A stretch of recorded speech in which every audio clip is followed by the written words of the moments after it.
Bismillahirrahmanirrahim. Assalamualaikum warahmatullahi wabarakatuh.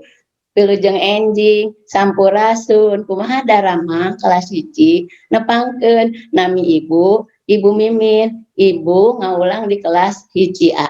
Dinten ayeuna barudak sateacan dikawitan dongeng ayeuna hayu urang ngawi heula sasarengan ayeuna barudak urang ngadegekeun dongeng Kancil sareng buaya. Cincang geling manuk cingkleng cindeten, plos ka kolong bapa satar bulenang. Cincang geling manuk cingkleng cindeten, plos ka kolong bapa satar bulenang. Ayu barudak ayeuna dongengna urang dikawitan ku ibu bade dibaca hidup ngadangukeun dongeng anu dibaca ku ibunya. Sok talikna sing leres. Anu tadi judulna Kancil sareng buaya. Dina hiji waktos si Kancil bade nganjang ka ninina. Anu calikna rada tebih di tempat si Kancil sareng ibuna. Si Kancil ngiring sumanget bade nganjang ka ninina. Anu bager sareng ditanya apisan ka si Kancil teh. Ari hidup terang teh Kancil. Terus juga kumaha ci Kancil teh. Kancil teh sami sareng kijang pangentennya Kancil. Siksa anu terang ari Kancil sukun aya sabaraha hiji. Pinter aya 4. Tah anu terang cik ari Kancil kadaharana naon? Jukut. Pintar raras jukut. Raskeun deui nya. Kumargi di tempat calik ninina si Kancil teh tebih. Si Kancil dugi ka kedah mentas walungan anu ageung. Terang teu walungan. Ku ibu dipasian terangnya. Walungan teh susupan ageung pisan. Kaleresan jambatana anu aya dina eta walungan teh nuju ruksak. Janten teu tiasa diangge mentas. Si Kancil bingung. Kumaha carana supados tiasa mentas. Teu lami ti dinya. Nuju ngahuleung si Kancil kaget ningali aya buaya anu ngadak-ngadak nyaketan ka si Kancil. Bunaros deui terang teh buaya. Buaya teh buaya nya. Buaya ayana di mana cik? Pinter ayana di cai atanapi di walungan nya. Ari buaya naon cik anu sok didaharna ku buaya? Daging.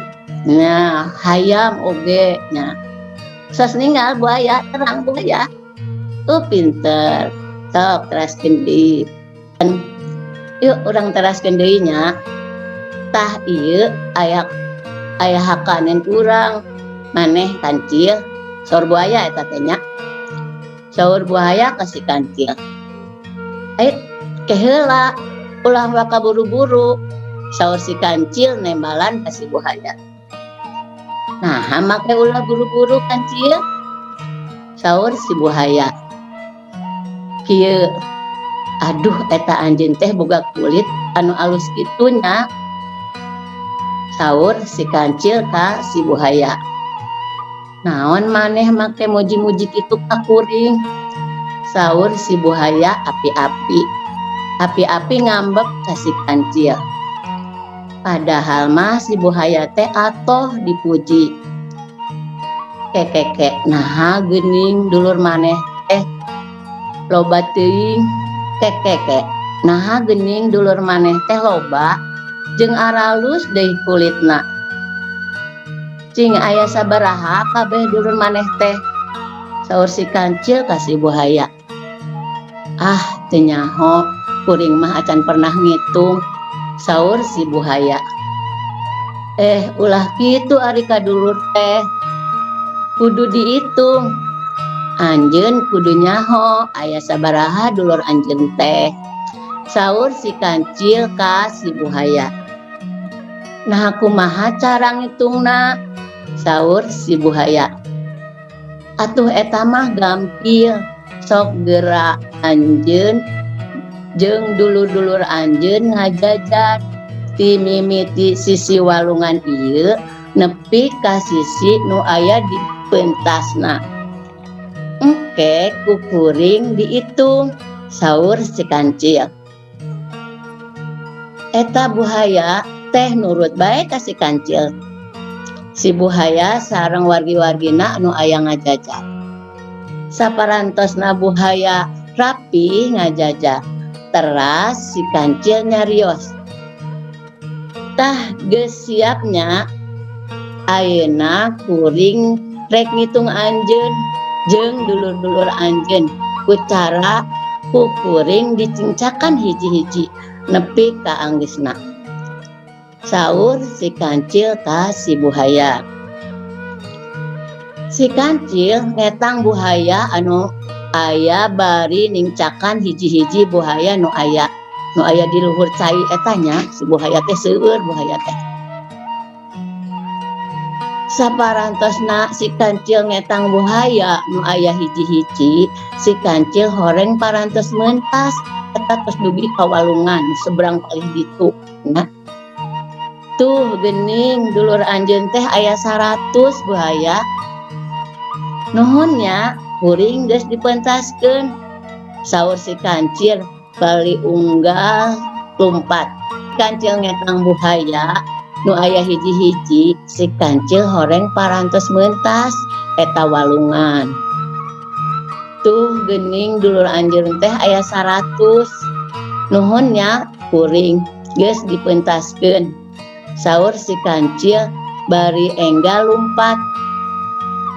Si buhaya teh kalah kah mahulang parantos dibogodog ku si kancil.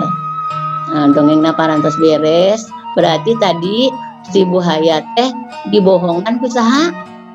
Ku si kancil. Ya si kancil teh bade meuntas walunganna ageng pisan, terus teu tiasa ngojay jadi aya buhaya. Jadi kancil nyungkeun tulung ka saha? Ka buhaya. Saparantos tadi hideuk ngadangukeun dongeng anu ku ibu dibacakeun, ayeuna ibu bade masihan pancen, masihan tugas nu kedah dijawab ku hideuk. Jadi nu ngadangukeun tiasa ngajawabna. Ya, ngadangukeun pan tadi. Mohon mangga sok ayeuna kerjakeun nya. Nu sae nyeratna. Alhamdulillah dinten ieu pelajaran bahasa Sunda parantos lengse. Insya Allah minggon payun tepang deui sareng pelajaran bahasa Sunda. Insya Allah sareng ibu pangintennya. Billahi taufiq wal hidayah. Wassalamualaikum warahmatullahi wabarakatuh.